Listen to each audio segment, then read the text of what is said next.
Good morning, students. Standard 7 RPS Public School classes. Student, today we are going to proceed the other portion of determiners. आज के English grammar के determiners में हम इस बात का यूज़ करेंगे कि फ्यू, ऑफ फ्यू और द फ्यू का इस्तेमाल किस तरह से होता है, किस परिस्थिति में होता है, ताकि हम उसको फेमिलियर हो सकें और फिर हम उसको और भी आगे बढ़ा सकें।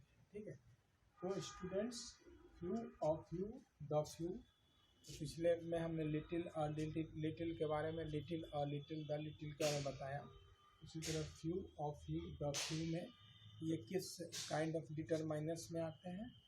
डिटरमाइनर्स ऑफ क्वांटिटी या क्वांटिफायर्स। ठीक है, अब हम फ्यू के बारे में जानेंगे कि फ्यू का इस्तेमाल किस तरह से होता है। फ्यू का मतलब है, फ्यू जो होता है, आप पहले इसको नोट्स तैयार कर लीजिए, फिर हम एक्सप्लेन करेंगे आपको। ठीक है, आप लिखिए इसको। फ्यू जो होता है ये अपोजिट होता है। This is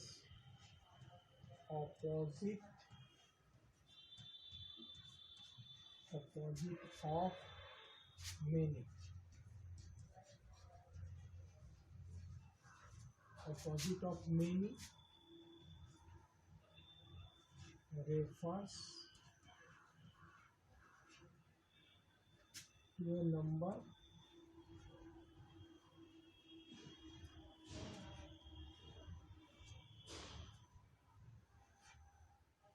means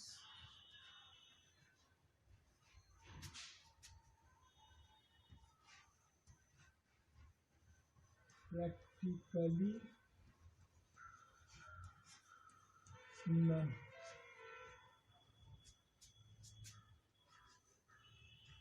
For example, few people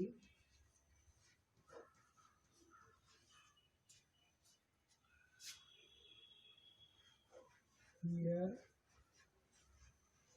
are vegetarian.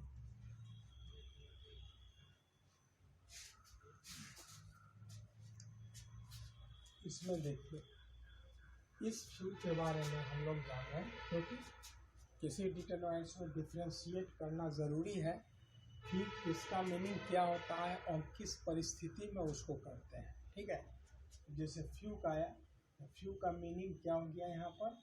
Opposite of many, यानी मेनी का उल्टा होता है। बहुत सारे, बहुत मतलब नंबर के सेंस में, जो काउंटेबल नाउन के सेंस में हो, अनकाउंटेबल नहीं, ध्यान रखिएगा। फ्यू का इस्तेमाल हम काउंटेबल नाउन के सेंस में कर रहे हैं, अनकाउंटेबल नहीं।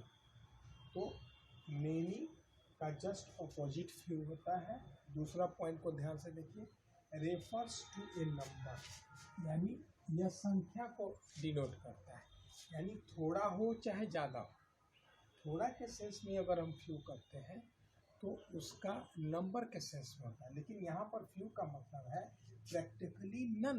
इस बात को ध्यान दीजिए, प्रैक्टिकली नन का मतलब है कुछ भी नहीं, थोड़ा भी नहीं उसमें नहीं।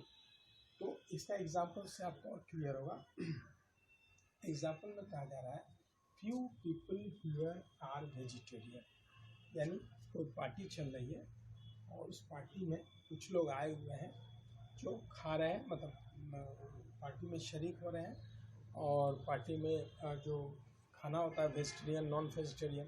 तो यहाँ पर फ्यू पीपल का मतलब है वैसे कोई भी लोग नहीं है, ध्यान दीजिएगा, वैसे उतना भी लोग नहीं है, बहुत 9 के बराबर लोग हैं यहाँ पर जो उपस्थित हैं, वो 9 के बराबर हैं संख्या में। किस मामले में? वो वेजिटेरियन, वेजिटेरियन नहीं है वो, यानी नॉन वेज। यानी हमने पार्टी में देखा यहाँ पर सारा नॉन वेज का मतलब व्यवस्था है, वेजिटेरियन है ही नहीं, तो हमने उसमें फ्यू लगा दिया। Few people here are vegetarian, इसका मतलब ये नहीं लगाइएगा कि यहाँ के जो भी लोग यहाँ पर ऊपर हैं पार्टी में, वो वेजिटेरियन है, नहीं, थोड़े हैं वेजिटेरियन, मतलब बहुत थोड़े वेजिटेरियन है, नहीं, इसका मीनिंग ये नहीं होता। इसका मतलब है वेजिटेरियन है ही नहीं, न के बराबर, वही होता है प्रैक्टिकली नन, यानी यहाँ पर कोई वेजिटेरियन पीपुल नहीं है, यहाँ पर सब नॉन वेज है। तो इस तरह से आप देख रहे हैं किस तरह से फ्यू का मीनिंग जब हम सेंटेंस में करते हैं उसका मीनिंग किस तरह से झलकता है, ठीक है। अब उसके बाद आगे वाला ऑफ फ्यू के बारे में देखते हैं। ऑफ फ्यू का पॉइंट्स लिख लीजिए। Of few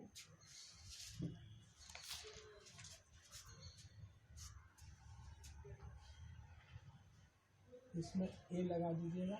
of few, of few का पॉइंट्स है मीन्स सम, मीन्स सम, थोड़ा। Of few for example, he has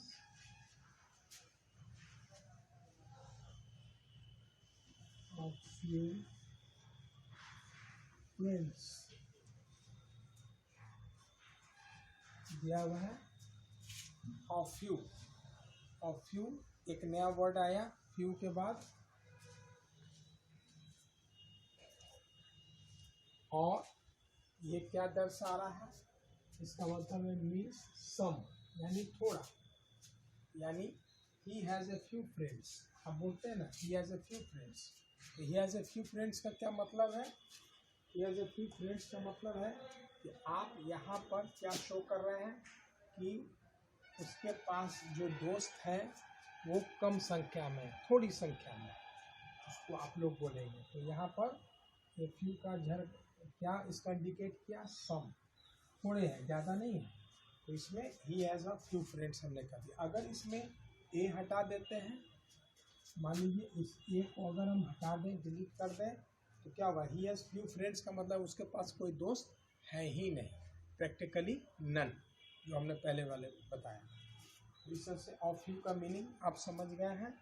अब द फ्यू में आ जाइए।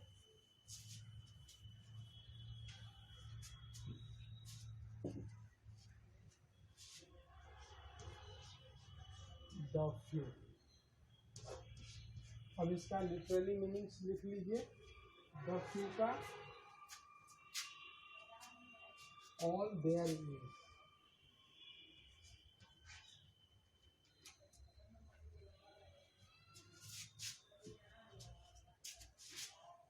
All there is,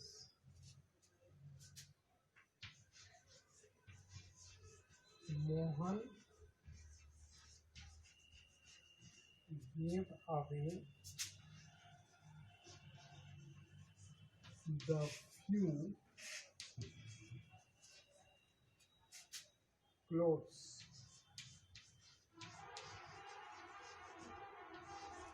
he had. Mohan gave away the few clothes he had. अब आप ध्यान दीजिए इसमें क्या लिखा हुआ है। द फ्यू का मतलब है ऑल देयर इज, मतलब जितना भी है सभी के सब, मात्रा थोड़ी में जितना भी है सभी के सब। जैसे यहाँ पर देखिए मोहन, फॉर एग्जाम्पल में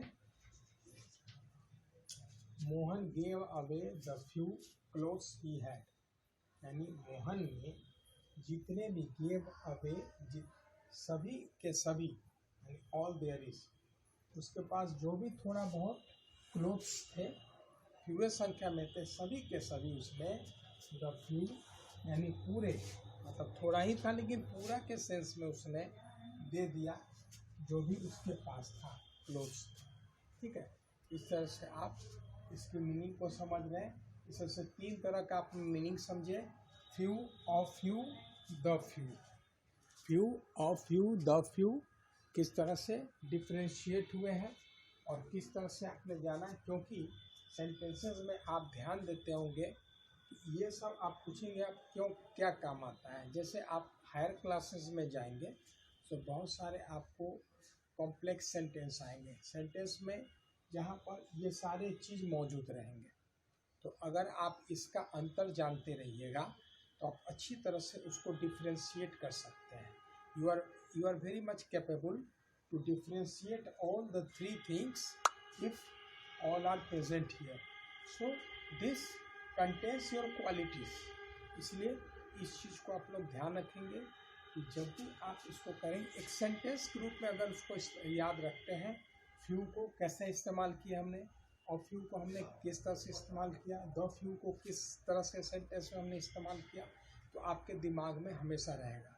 मीनिंग से ज़्यादा उसके एग्जाम्पल को आप ज़्यादा दिमाग में रखेंगे, किस परिस्थिति में कौन से एग्जाम्पल को हम अच्छी तरह से इस्तेमाल करते हैं. ये चीज़ अगर ध्यान रखेंगे तो आपसे गलती होने की संभावना नहीं होगी. ठीक है, फिर अगले क्लास में डिटरमाइनर्स को कंटिन्यू रखते हुए आगे और भी कुछ दिखाएंगे और एग्जाम्पल्स देंगे जो आपके लिए बहुत ही बेनिफिशियल साबित होंगे. Okay, till then good bye. We shall meet in the next video. Okay, thanks.